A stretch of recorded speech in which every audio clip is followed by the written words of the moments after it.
Mother's Day is a bit of a mixed bag for me because on the one hand, it's a nice day with my boys, and I mean they're not quite at the age of, you know, wanting to make me breakfast in bed and stuff, but obviously I will drop not so subtle hints for about 2 weeks of all the things that Mummy would really like for Mother's Day, and then hopefully they might buy some. So that's, you know, or Daddy will buy them and gift them on behalf of the children. So I do. It's nice. It's a nice family day in that respect.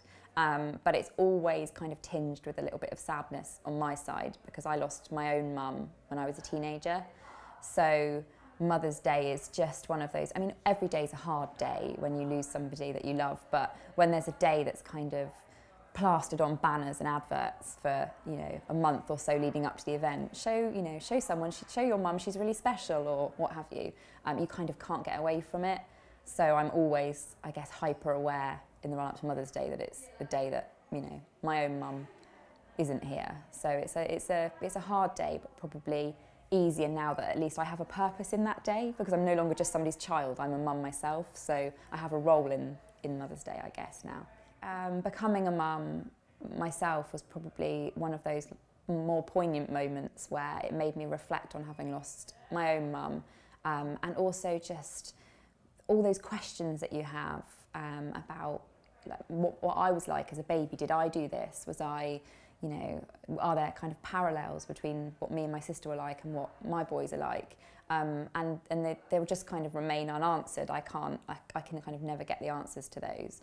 And just that support network of being able to say, I don't just pick up the phone at any hour. I've got lots of good friends and family, but there's nobody quite like your mum to be able to just say, actually, I'm really struggling. Can you help? And I do often wonder if I would have perhaps found motherhood a little bit easier had I had that kind of, you know, ongoing, on-call support. But I actually have a suspicion that I wouldn't have found it any easier because it's just hard work, whatever. But yeah, it is just always incredibly sad to just not have that, to have your own like maternal figure to share how you're feeling, and it's sad for the boys. You know, I feel sad on their behalf because they, you know, they don't have their nanny. They have, you know, they have grandparents who are absolutely amazing, but it's not my mother. So yeah, it is a hard day.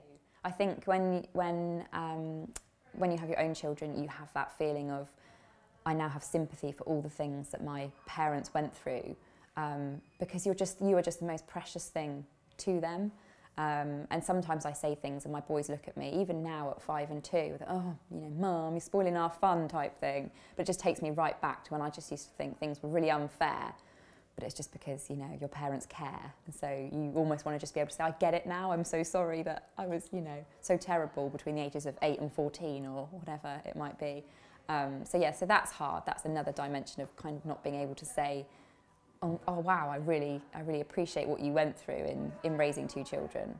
Because as a teenager, you're quite selfish as a teenager, I think. You're just, yeah. I think before I had children, I thought that when I had children, I would be one of those people that would cherish every moment, that would just, you know, everything would be live, laugh, love. We're just going to enjoy every moment because you know, you never know what's around the corner. The reality is that having kids is just such hard work, that I have good days and bad days, the same as anybody else, possibly more bad days than most people, I think, on reflection. When I kind of tot up the, you know, if you were to draw a chart, I do think I struggle quite a lot. It certainly doesn't feel like it's come really, you know, completely naturally. And I think there's an element of, you know, sometimes I worry when I moan a lot on the blog or I say, oh, the boys are doing my head in, that people will think, oh, that's, you know, she's really ungrateful, because I am aware that I'm really lucky to have been, you know, to have had 2 such lovely children. However, I always have in the back of my mind that I know that I do appreciate that life's too short and that, you know, you never know what's around the corner and you should try and cherish the moments when you can. But I also believe wholeheartedly that if you're not cherishing the moments, you should share why you're not, to kind of help promote that feeling of solidarity, like we're all in it together. Some days are good and some days are really rotten, and that's fine. Like, we should feel okay to open up about that. And I think my mum would have approved of that ethos as well, you know, the kind of sharing for the benefit of everybody.